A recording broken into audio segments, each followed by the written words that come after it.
All right, good morning. It's a very sad day, but not. I thought we'd go over some of the papers. By the way, so uh, you know, the market's doing fine. Before we don't worry about that. All right. If you didn't have time to read all the papers, I'll give you a picture of what's taking place today. We've been leading up to this, but watching action is actually really, what to say.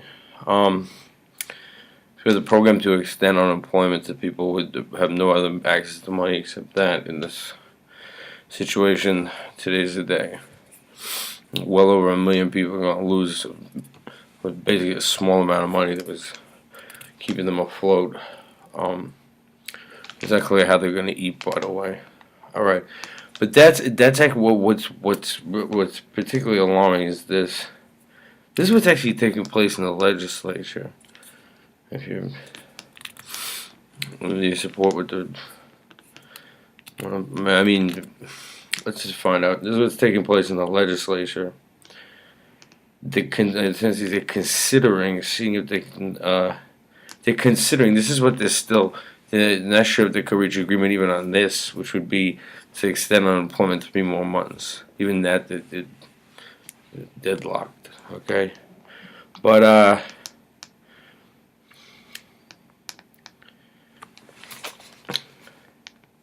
let's see what this actually means. Okay. Some of these empty suits in the on the Republican side in the legislature. This is what's actually taking place, and then we'll talk about the effects this is having.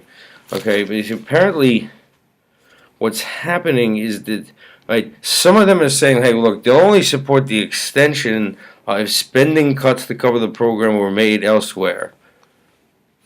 Think of it. Yeah, that's their.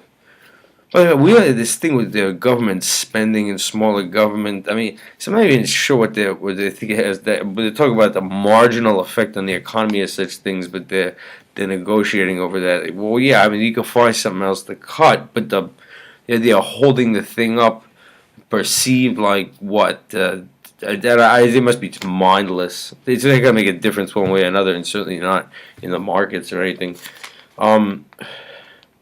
All right, but there's some what they call moderate Republicans. Right, they do back an extension. See, moderate means you just don't. Moderate means like you don't just think all the poor should starve. That's what moderate is at this time. But this isn't the Republican Party. This is some type of person who's gotten to the Congress on that side. None of this is rational. Not in an industrialized country.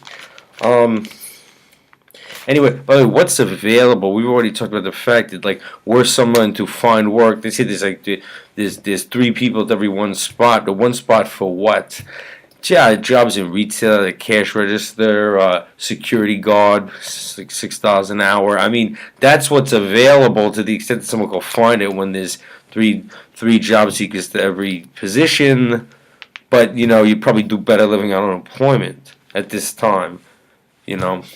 There reminds you, what happens when you don't have money for unemployment? Well, you can't pay your rent. That's why there are tent cities over there by the railroad tracks, except they were relocated because they don't want them there. All right, but it's in all the papers, so you're aware of it.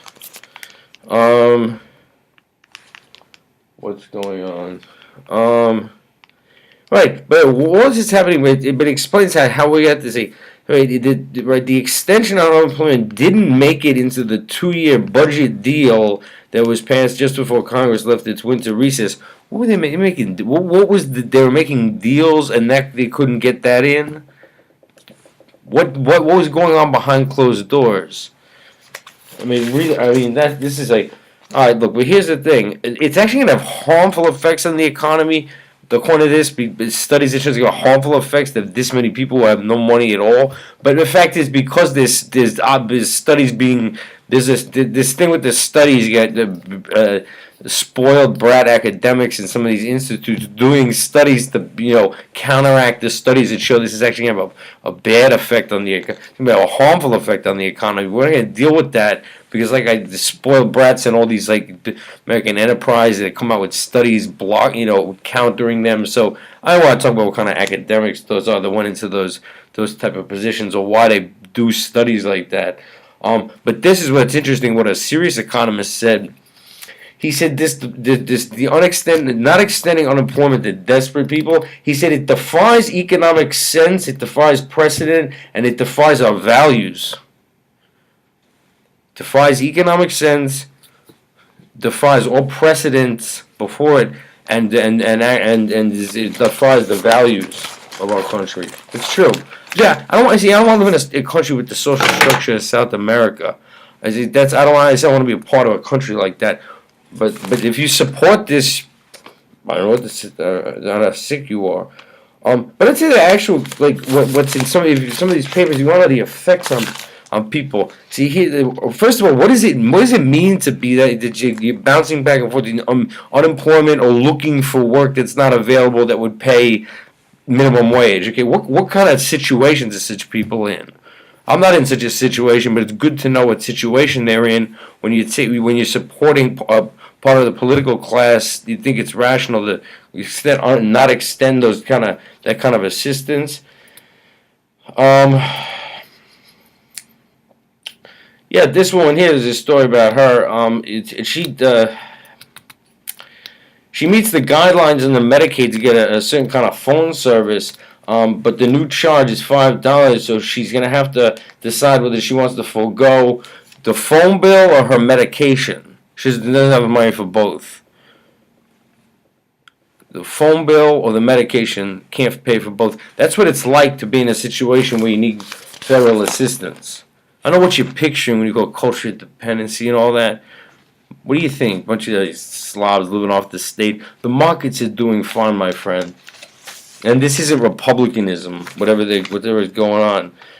What else is happening? Well, there's a record number of homeless, obviously.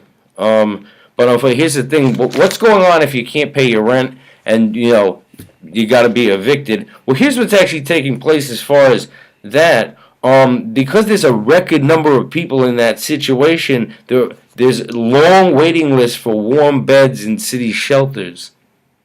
Not enough jobs. There's not enough beds in the shelters to help such people. Is you support this side of the political class doing it, or do you think that to support such things is Republican? Is that what you're thinking? This is what's taking place. An incredibly sad day. I remind you again, the markets are doing fine, my friend. They're fine. This is really shameful. By the way, if you support this kind of thing or mindlessly support the side of the legislature doing it, shame on you.